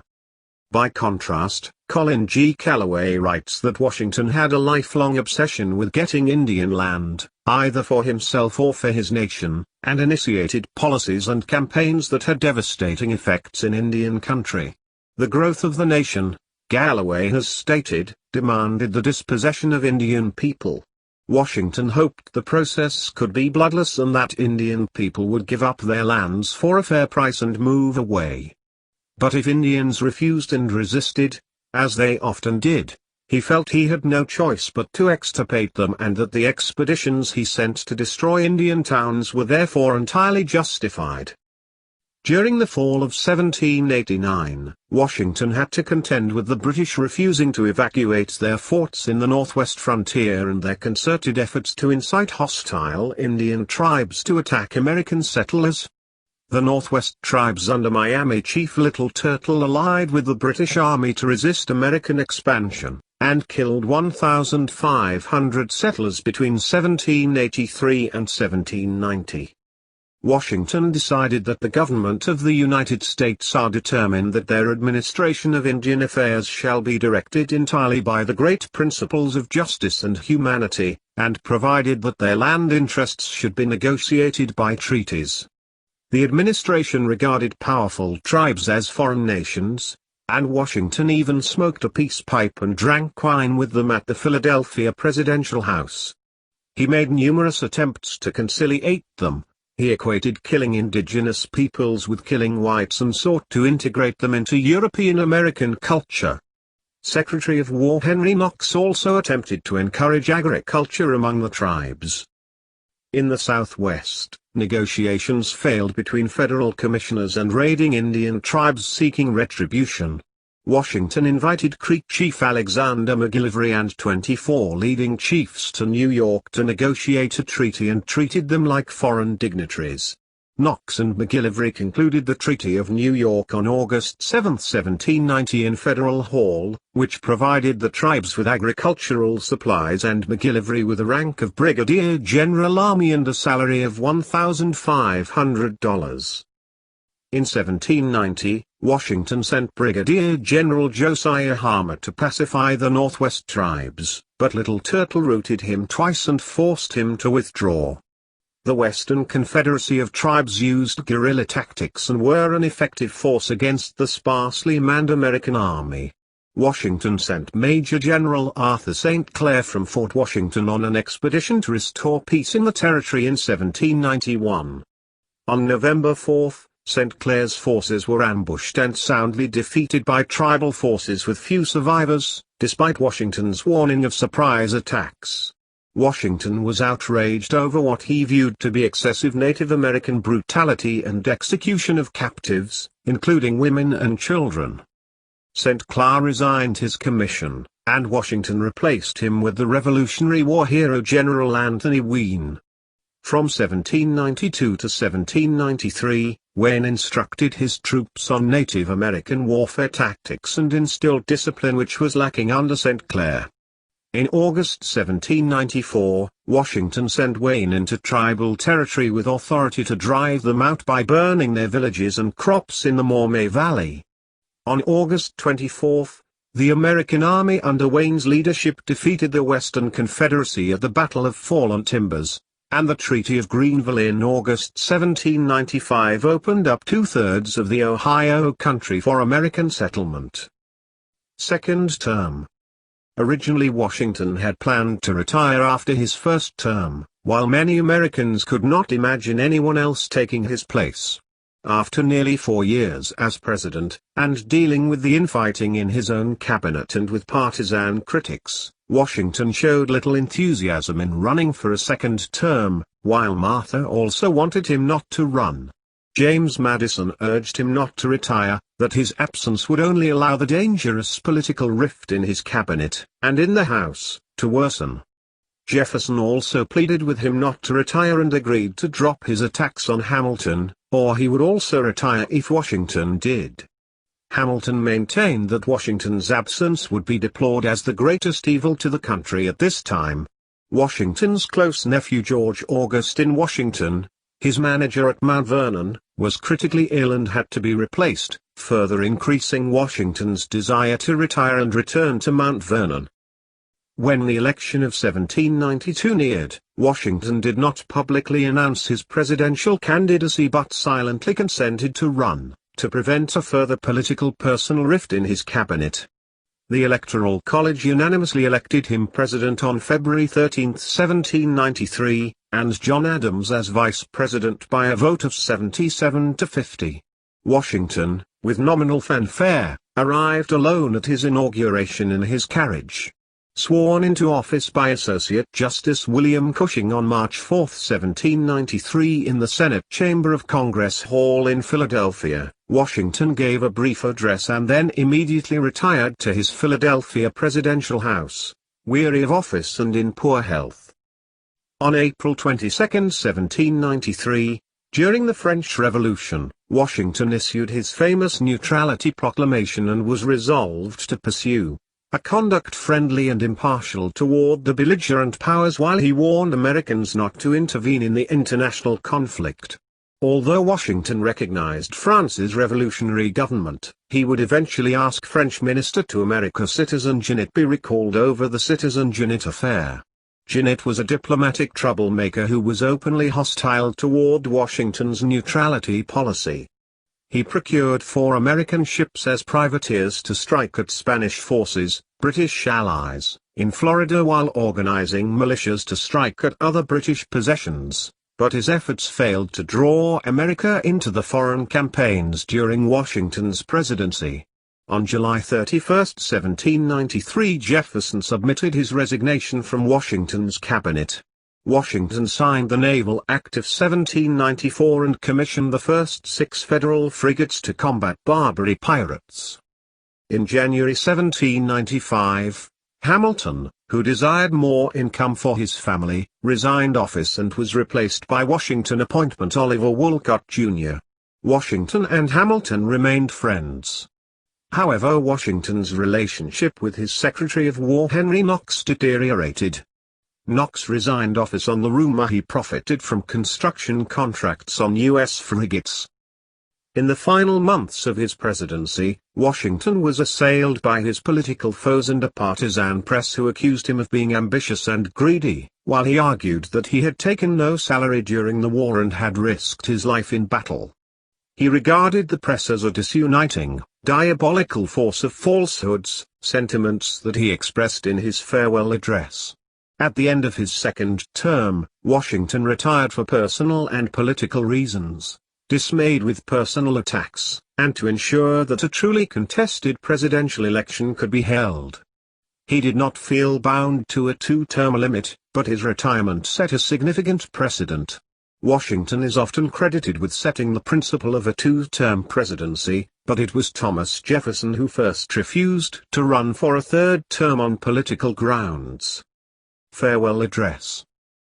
In 1796, Washington declined to run for a 3rd term of office, believing his death in office would create an image of a lifetime appointment.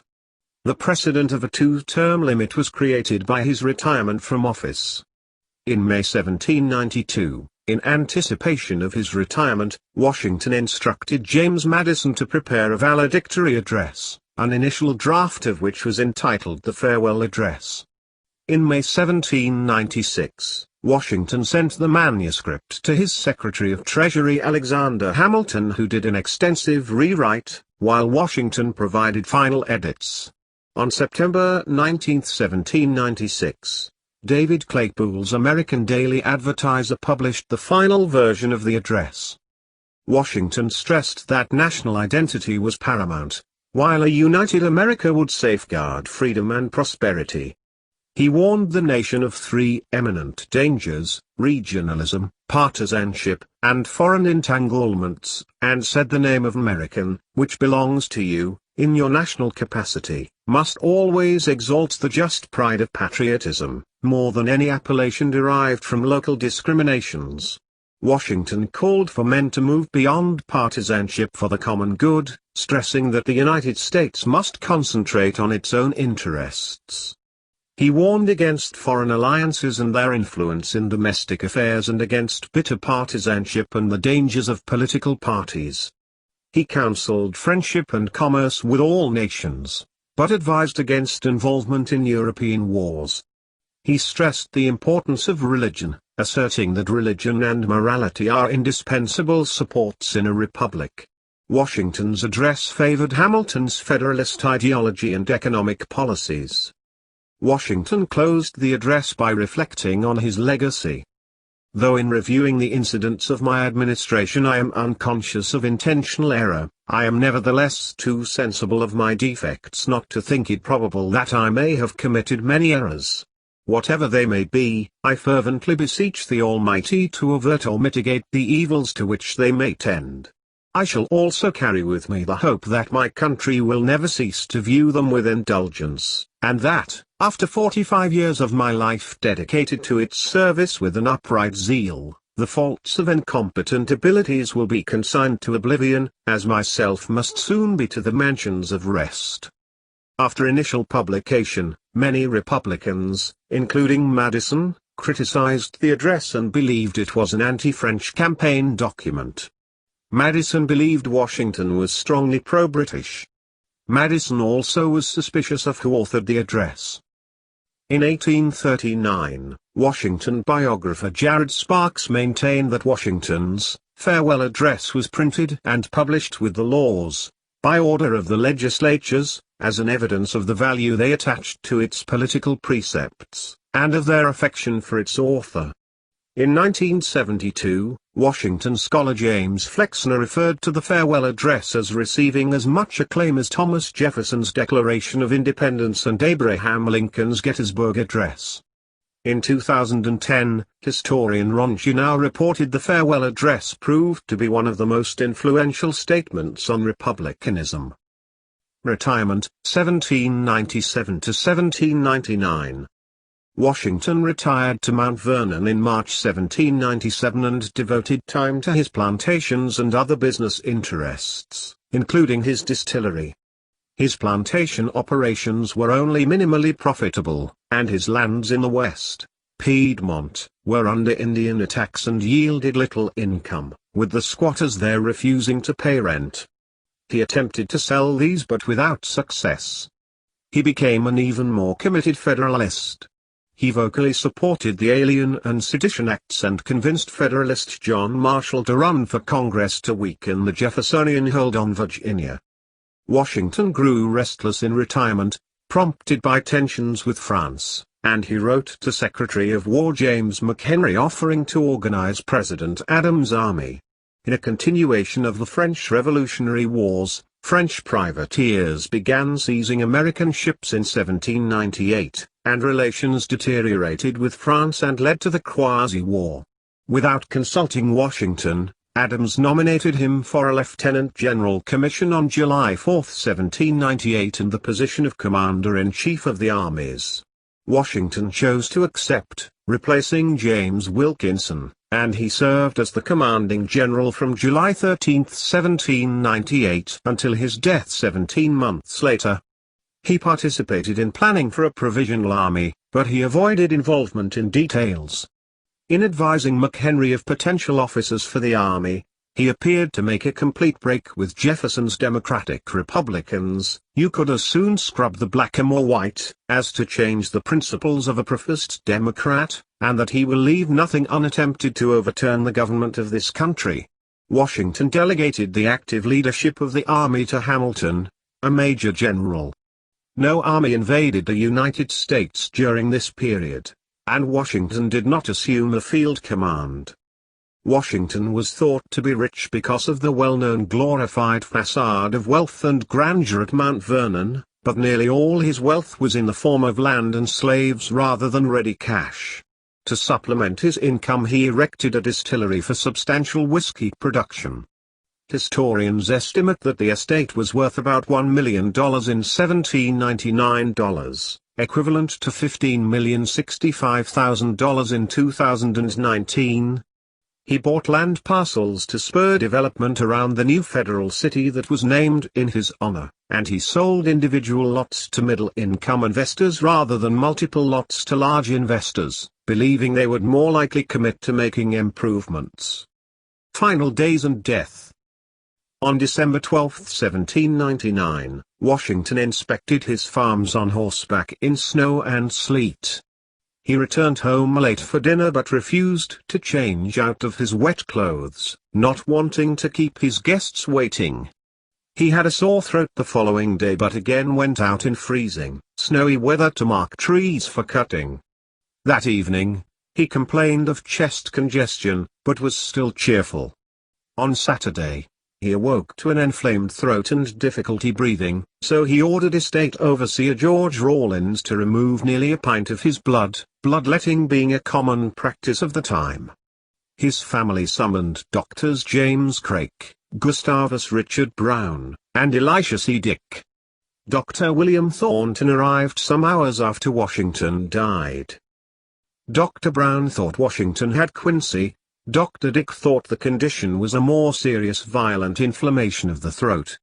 They continued the process of bloodletting to approximately 5 pints, and Washington's condition deteriorated further. Dr. Dick proposed a tracheotomy, but the others were not familiar with that procedure and therefore disapproved. Washington instructed Brown and Dick to leave the room, while he assured Craik, "Doctor, I die hard, but I am not afraid to go." Washington's death came more swiftly than expected. On his deathbed, he instructed his private secretary Tobias Lear to wait 3 days before his burial, out of fear of being entombed alive. According to Lear, he died peacefully between 10 and 11 p.m. on December 14, 1799, with Martha seated at the foot of his bed. His last words were "'Tis well," from his conversation with Lear about his burial. He was 67. Congress immediately adjourned for the day upon news of Washington's death, and the Speaker's chair was shrouded in black the next morning. The funeral was held 4 days after his death on December 18, 1799, at Mount Vernon, where his body was interred. Cavalry and foot soldiers led the procession, and 6 colonels served as the pallbearers. The Mount Vernon funeral service was restricted mostly to family and friends. Reverend Thomas Davis read the funeral service by the vault with a brief address, followed by a ceremony performed by various members of Washington's Masonic Lodge in Alexandria, Virginia. Congress chose Light Horse Harry Lee to deliver the eulogy. Word of his death traveled slowly, church bells rang in the cities, and many places of business closed. People worldwide admired Washington and were saddened by his death, and memorial processions were held in major cities of the United States. Martha wore a black mourning cape for 1 year, and she burned their correspondence to protect their privacy. Only 5 letters between the couple are known to have survived, 2 from Martha to George and 3 from him to her. The diagnosis of Washington's illness and the immediate cause of his death have been subjects of debate since the day he died. The published account of Doctors Craik and Brown stated that his symptoms had been consistent with Synanche trachealis, tracheal inflammation, a term of that period used to describe severe inflammation of the upper windpipe, including quinsy. Accusations have persisted since Washington's death concerning medical malpractice, with some believing he had been bled to death. Various modern medical authors have speculated that he died from a severe case of epiglottitis complicated by the given treatments, most notably the massive blood loss which almost certainly caused hypovolemic shock. Burial, net worth, and aftermath. Washington was buried in the old Washington family vault at Mount Vernon, situated on a grassy slope overspread with willow, juniper, cypress, and chestnut trees. It contained the remains of his brother Lawrence and other family members, but the decrepit brick vault was in need of repair, prompting Washington to leave instructions in his will for the construction of a new vault. Washington's estate at the time of his death was worth an estimated $780,000 in 1799, approximately equivalent to $14.3 million in 2010. Washington's peak net worth was $587.0 million, including his 300 slaves. In 1830, a disgruntled ex-employee of the estate attempted to steal what he thought was Washington's skull, prompting the construction of a more secure vault. The next year, the new vault was constructed at Mount Vernon to receive the remains of George and Martha and other relatives. In 1832, a joint congressional committee debated moving his body from Mount Vernon to a crypt in the Capitol. The crypt had been built by architect Charles Bulfinch in the 1820s during the reconstruction of the burned-out Capitol, after the burning of Washington by the British during the War of 1812. Southern opposition was intense, antagonized by an ever-growing rift between North and South. Many were concerned that Washington's remains could end up on a shore foreign to his native soil if the country became divided, and Washington's remains stayed in Mount Vernon.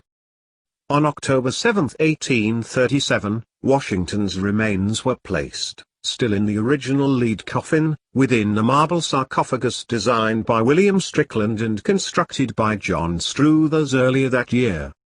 The sarcophagus was sealed and encased with planks, and an outer vault was constructed around it. The outer vault has the sarcophagi of both George and Martha Washington. The inner vault has the remains of other Washington family members and relatives. Personal life. Washington was somewhat reserved in personality, but he generally had a strong presence among others. He made speeches and announcements when required, but he was not a noted orator or debater. He was taller than most of his contemporaries. Accounts of his height vary from 6 feet, 1.83 meters, to 6 feet 3.5 in, 1.92 meters, tall. He weighed between 210 to 220 pounds, 95 to 100 kilograms, as an adult, and he was known for his great strength.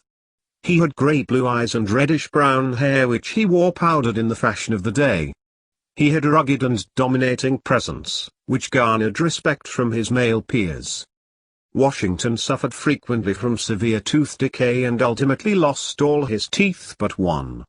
He had several sets of false teeth made which he wore during his presidency, none of which were made of wood, contrary to common law. These dental problems left him in constant pain, for which he took laudanum. As a public figure, he relied upon the strict confidence of his dentist. Washington was a talented equestrian early in life. He collected thoroughbreds at Mount Vernon, and his two favorite horses were Blueskin and Nelson.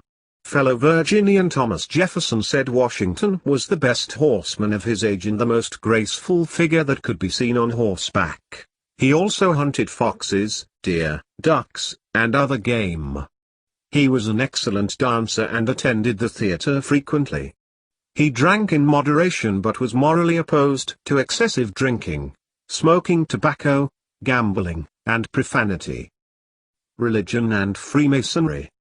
Washington was descended from Anglican minister Lawrence Washington, his great-great-grandfather, whose troubles with the Church of England may have prompted his heirs to emigrate to America.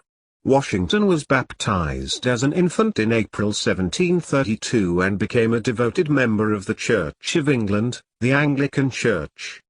He served more than 20 years as a vestryman and church warden for Fairfax Parish and Bureau Parish, Virginia. He privately prayed and read the Bible daily, and he publicly encouraged people and the nation to pray. He may have taken communion on a regular basis prior to the Revolutionary War, but he did not do so following the war, for which he was admonished by Pastor James Abercrombie.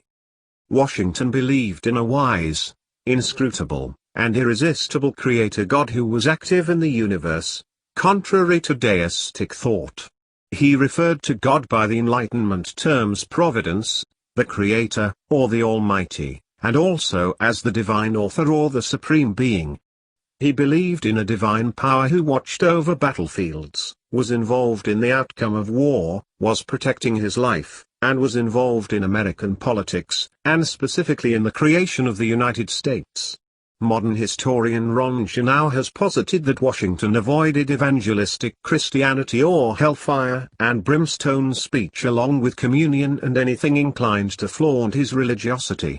Juneau has also said Washington never used his religion as a device for partisan purposes or in official undertakings.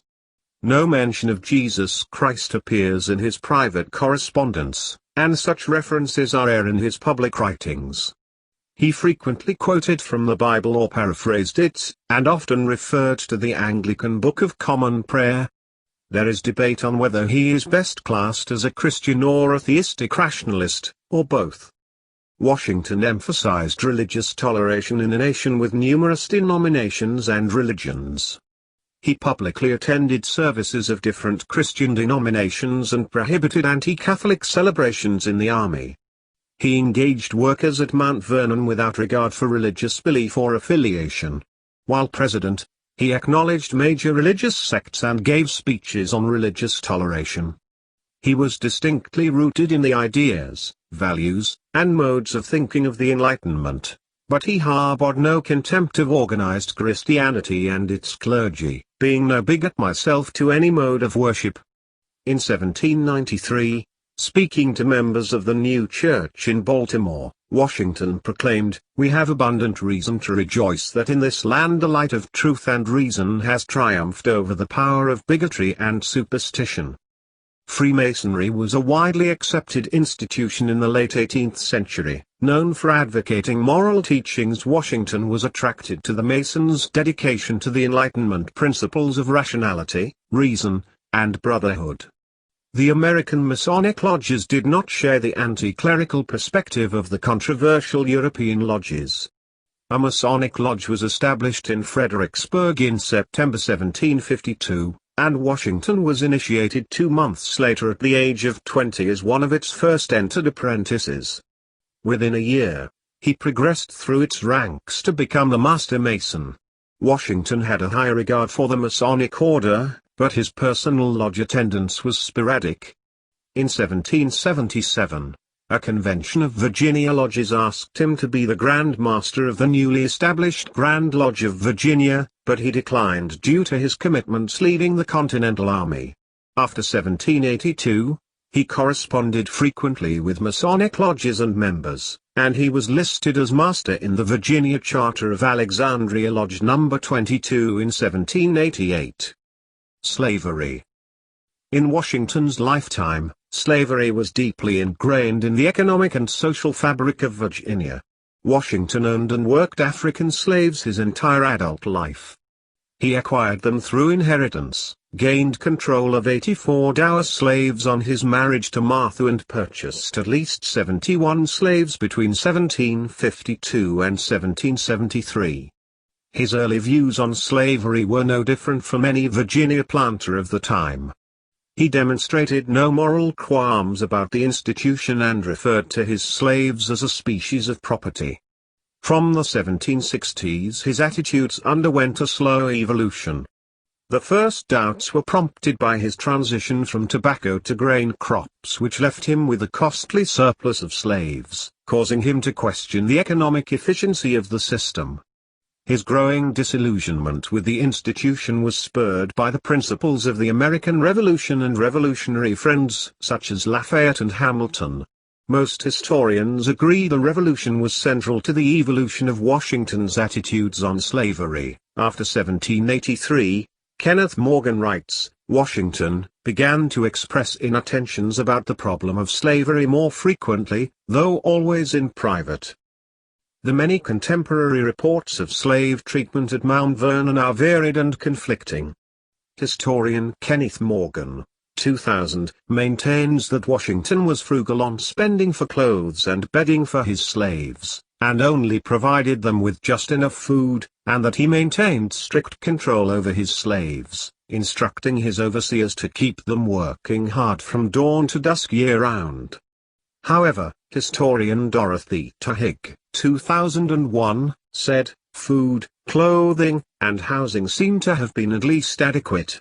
Washington faced growing debts involved with the costs of supporting slaves. He held an ingrained sense of racial superiority over African Americans, but harbored no ill feelings toward them.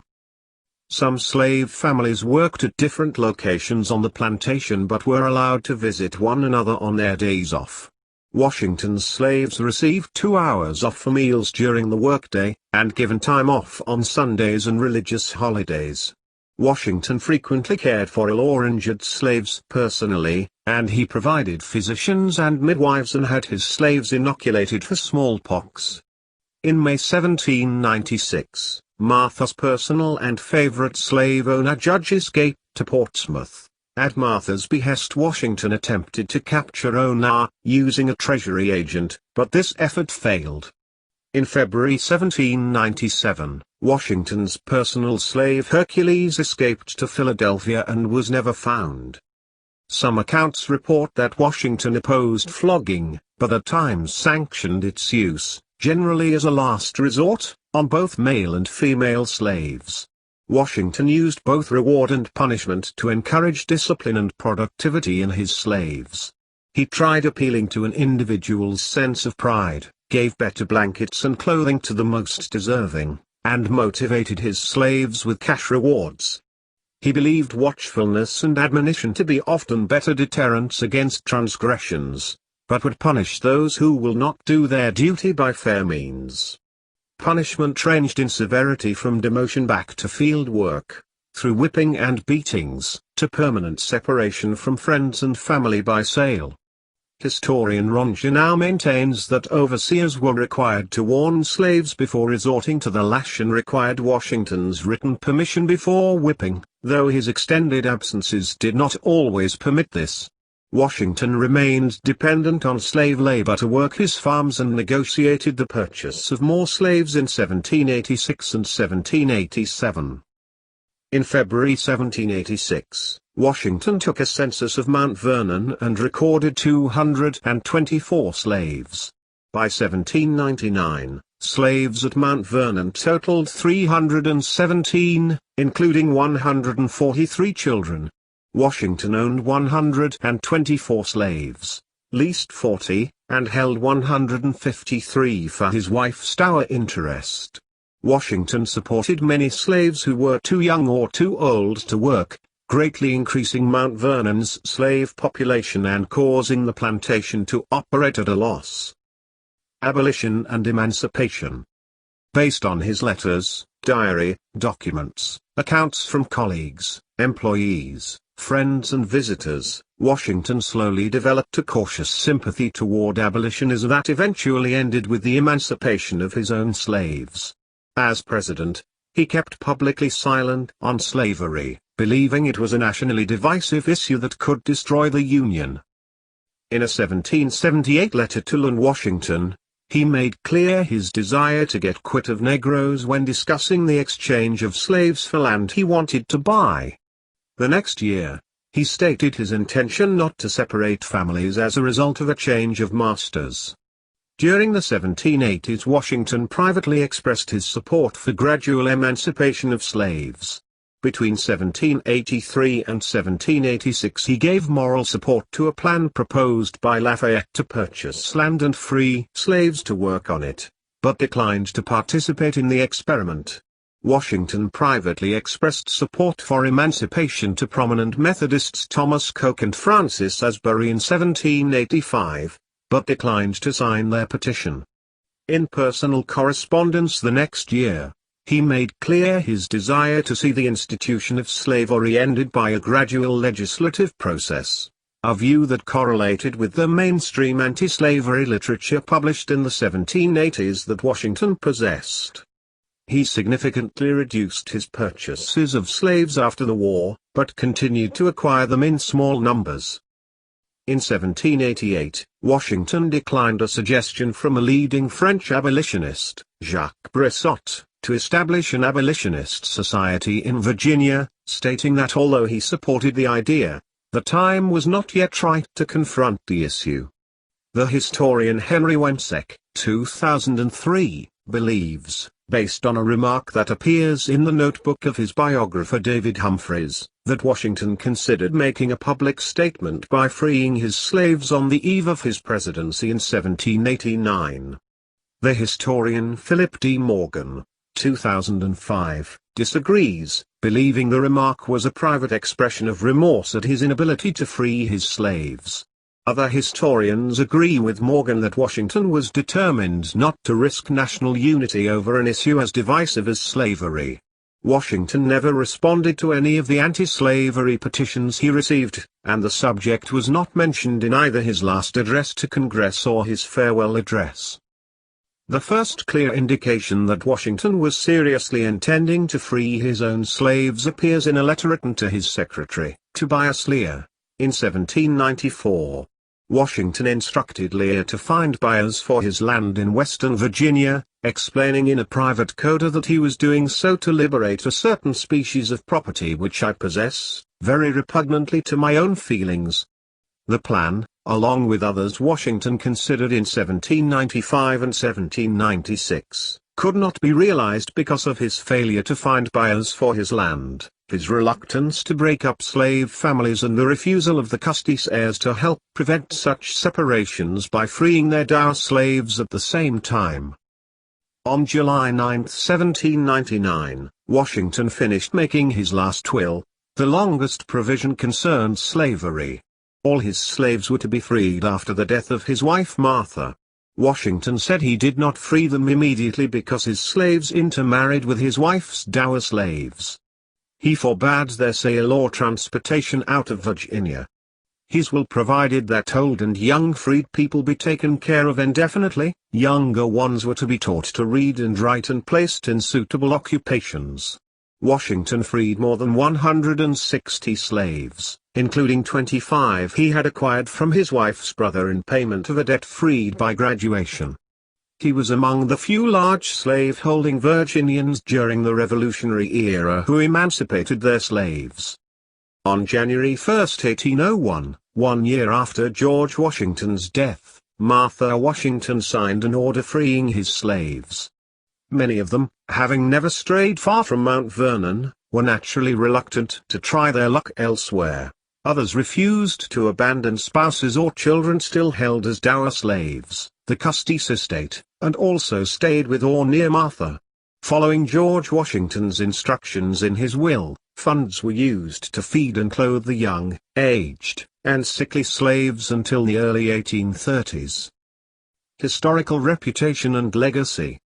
Washington's legacy endures as one of the most influential in American history, since he served as Commander-in-Chief of the Continental Army, a hero of the Revolution, and the first President of the United States. Various historians maintain that he also was a dominant factor in America's founding, the Revolutionary War, and the Constitutional Convention. Revolutionary War comrade Light Horse Harry Lee eulogized him as first in war, first in peace, and first in the hearts of his countrymen. Lee's words became the hallmark by which Washington's reputation was impressed upon the American memory, with some biographers regarding him as the great exemplar of republicanism. He set many precedents for the national government and the presidency in particular, and he was called the father of his country as early as 1778. In 1885, Congress proclaimed Washington's birthday to be a federal holiday. 20th-century biographer Douglas Southall Freeman concluded, "The great big thing stamped across the man is character." Modern historian David Hackett Fisher has expanded upon Freeman's assessment, defining Washington's character as integrity, self-discipline, courage, absolute honesty, resolve, and decision, but also forbearance, decency, and respect for others. Washington became an international symbol for liberation and nationalism, as the leader of the first successful revolution against a colonial empire. The Federalists made him the symbol of their party, but the Jeffersonians continued to distrust his influence for many years and delayed building the Washington Monument. Washington was elected a member of the American Academy of Arts and Sciences on January 31, 1781, before he had even begun his presidency. He was posthumously appointed to the grade of General of the Armies of the United States during the United States bicentennial to ensure he would never be outranked. This was accomplished by the Congressional Joint Resolution Public Law 94-479 passed on January 19, 1976, with an effective appointment date of July 4, 1976. Parson Weems wrote a hagiographic biography in 1809 to honor Washington.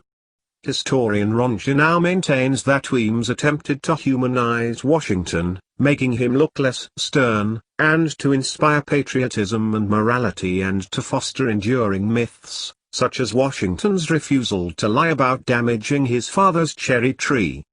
Weems' accounts have never been proven or disproven. Historian John Ferling, however, maintains that Washington remains the only founder and president ever to be referred to as godlike, and points out that his character has been the most scrutinized by historians, past and present. Historian Gordon S. Wood concludes that the greatest act of his life, the one that gave him his greatest fame, was his resignation as commander-in-chief of the American forces. Janau suggests that Washington was burdened by public life and divided by unacknowledged ambition mingled with self-doubt. A 1993 review of presidential polls and surveys consistently ranked Washington number 4, 3, or 2 among presidents. A 2018 Electoral College Research Institute survey ranked him number 1 among presidents.